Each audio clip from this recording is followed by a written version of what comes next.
I want you to truly get this, that we are on a journey, and that it's gonna cause you to be changed. Everybody say change. Change. Are you open to change? Yes. Tired of being the same? Yes. Both of you tired of being the same?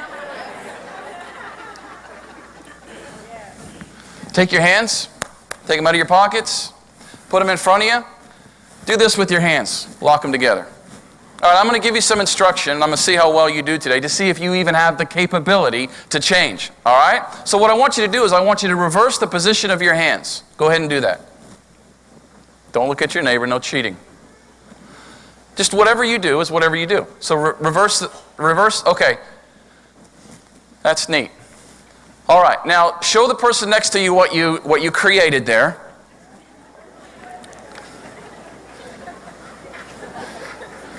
Now, I'm seeing a good 10,000 variations of reversing that. But if we were to rewind the tape, you would understand that I told you all the same thing, didn't I? So what I mean by that is if your right index finger is on the top, put your left index finger on the top. You got it? How's that feel? Weird. Different, unusual. Hey, that's not comfortable. Welcome to Change 101. What does a coach do when somebody's in a basketball game and they lose their head? And there's someone in the game and they're just not playing right, but they could be a great player. What do? Come over here, sit down for a minute, and get your head together. And in 2 or 3 minutes or 5 minutes, they got their head together, and you put them back in the game. But the reality is, hardly any player will take themselves out of the game. But sometimes the best thing you can do for your team is to take yourself out of the game for a couple minutes. There's a law that's called synergism. It states that when a joint action of agents are brought together, they increase each other's effectiveness. It's a law. It's a principle. And laws and principles can't be broken. They happen whether you like them or whether you don't like them. But when people get together and there's synergy, when there's energy in the room, and synergy means we're all moving and using our energy in one direction, and because we're all moving that energy in one direction, the whole is stronger than the individual units on your own. You empower the person next to you, who empowers the person next to you, who empowers the person next to you, and it is unbelievably, exponentially powerful. Now, disunity can easily cripple a family. It can cripple an individual. It can cripple a church. It can cripple your business. It can cripple a partnership. We've all had those times of disunity. It is extremely uncomfortable. It is extremely stressful. And it takes more out of you than 10 days of hard work. But when you're in agreement with somebody, isn't that cool? When you're in agreement with somebody, you just sail on. It seems like you can conquer anything as long as somebody is believing with you. As long as your partner says, you know what? I know you can do it. I know you can do it. And I'm believing that you can do it. It makes a world of difference. Rather than saying, I told you shouldn't have done it in the first place. I knew you couldn't do it.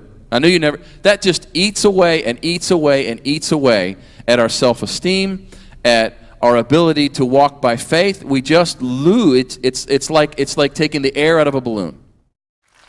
A lot of us are like the Susan B. Anthony dollar. You remember that? Little dollar, but it was the size of a quarter. So everybody's giving it away thinking it's a quarter, but it was a dollar, so everybody stopped using it. It's kind of like we are. We're worth $1, but we look like a quarter because we don't understand who we are. We've lost our identity, and we're handing out quarters instead of handing out dollars, what we're really worth. Identity is important.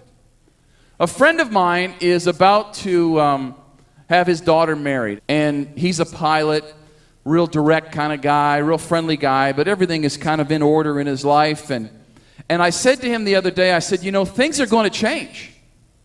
Well, he said, she's still my daughter. I said, no, things are going to change. Because an hour before she's married, you could say, hey, hon, let's jump in the plane and just kind of take we'll fly around DFW, we'll just talk a little bit and da-da-da. And she would say, oh, okay, Dad, well, that'd be great. She walks down the aisle, they turn around, and she now has a new name. She has a new identity. And so she walks down that aisle and she goes to the back and her dad's waiting there and he says, hey, hon, hey, let's fly down to Houston real quick and grab a burger. You know what she's going to say? Just let me ask my husband. Well, but wait, her identity's changed. In the area of your finances, how many of you have ever taken out a loan? Was there an agreement? Yeah. Because your banker could have all the faith in the world in you, but you're going to sign something, right? He may say, I know you're going to. Listen, Mr. Banker, I'll pay you back.